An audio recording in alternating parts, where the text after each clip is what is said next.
सम्मानित अध्यापक एवं मेरे प्यारे साथी भाई बहनों, जैसा कि आप सबको विदित है कि आज हम यहाँ पर हिंदी दिवस की साप्ताहिक बेला पर उपस्थित हुए हैं, जहाँ पर मैं और मेरी मित्र हिमांशी आप सबके बीच एक संवाद प्रस्तुत करना चाहते हैं, जिसका विषय है हिंदी भाषा और विदेशी भाषा आधुनिक परिप्रेक्ष्य में। अतः हमारे इस संवाद को जो भी व्यक्ति सुन रहे हैं व देख रहे हैं, उन्हें हमारा सादर नमन, अभिवादन, अभिनंदन। तो जैसा कि मित्र हिमांशी आपको पता है कि हिंदी हमारी विश्व प्रिय भाषा, लाडली भाषा एवं बहुत ही सरल भाषा है। हिंदी हमारी मातृभाषा व राष्ट्रभाषा है और हिंदी हम हिंदुस्तान वासियों की आन बान और शान है। यह भाषा एक ऐसी भाषा है जो बहुत ही सरल है, जिसे हर कोई व्यक्ति बहुत ही आसानी से बोल सकता है और लिख सकता है। यह हमारी संस्कृति और रीति रिवाजों का प्रतीक है। जी हाँ मित्र, आप बिल्कुल सही कह रहे हो। हिंदी भाषा हमारे देश की राष्ट्रभाषा और मातृभाषा है। हिंदी विश्व प्रिय, विश्व की लाडली भाषा बन चुकी है। यह हम भारतवासियों के लिए कितने गर्व की बात है। जी हाँ मित्र, आपने बिल्कुल सही कहा है। आज विदेशों से भी लोग यहाँ हिंदी को सीखने के लिए आते हैं और हमारी बॉलीवुड फिल्मों ने भी हमारी हिंदी का विश्व भर में बहुत ही प्रचार प्रसार किया है, जिससे हमारे विदेशी लोग बॉलीवुड फिल्मों में काम करने के लिए हिंदी को बड़ी रुचि से सीखते हैं। जी हाँ, अभी कुछ दिनों पहले एक विदेशी जोड़े ने हमारे देश भारत में आकर हमारे केदारनाथ मंदिर में हमारी भारतीय संस्कृति रीति रिवाजों से बड़े धूमधाम से शादी की। यह हम भारतवासियों के लिए कितने गर्व की बात है। जी हाँ मित्र, आपने यह बहुत अच्छी बात कही है।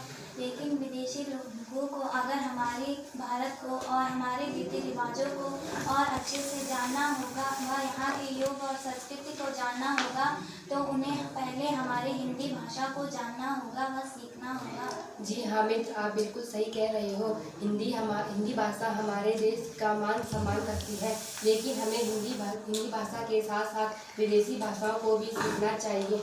जी हाँ मित्र, यह आपने बहुत अच्छी बात कही है। हमें हिंदी के साथ साथ विदेशी लोगों की भाषाओं को सीखना व उनका सम्मान भी करना चाहिए।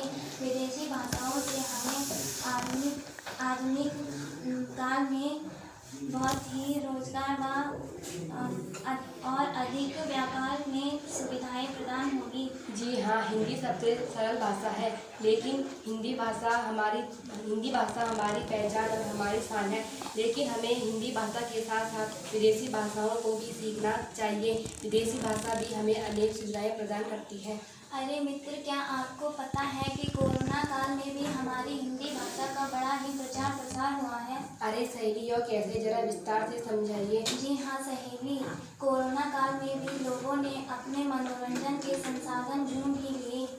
अरे मित्रों, कैसे, जरा विस्तार से समझाइए। जी हाँ, जैसा कि आपको पता है सहेली कि आज आधुनिक काल में हमारे प्रचार प्रसार के संसाधन बहुत अत्यधिक बढ़ चुके हैं, जिसके कारण कोरोना काल में भी लोगों को अत्यधिक सुविधा प्रदान हुई है।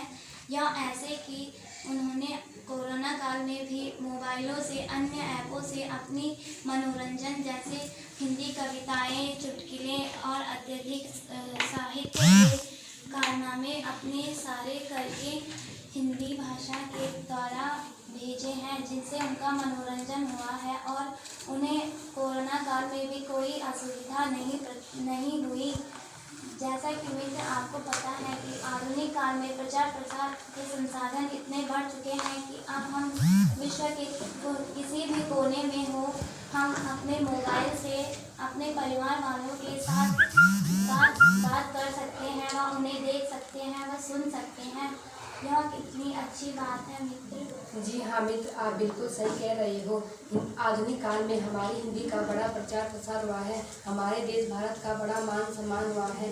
हिंदी हिंदवासियों की दिल की धड़कन और आन बान और शान है। अरे मित्र, क्या आपने वह कहावत भी सुनी है? अरे मित्र नहीं, जरा सुनाइए। मित्र, मैं आपको एक कहावत सुनाती हूँ, जैसे कोस कोस में बदले पानी, चार कोस में वाणी। अरे मित्र, जरा इसका अर्थ समझाइए। जी हाँ मित्र, इसका अर्थ है कि जैसे भारत में कोस कोस में पानी का स्वाद बदलता है और चार कोस में वाणी अर्थात भाषा का, वैसे ही इसी प्रकार हमारे भारत में अनेक भाषाएं बोली जाती हैं, लेकिन आज भी हमारी हिंदी विश्व प्रिय और सबसे लाडली भाषा रही है। जी हाँ मित्र, आपने बिल्कुल सही कहा है। जी हाँ मित्र। दोस्तों, अगर आपको हमारा संवाद अच्छा लगा हो तो हम आपके आभारी रहेंगे। धन्यवाद। जय हिंद, जय हिंदुस्तान, जय भारत, जय उत्तराखंड।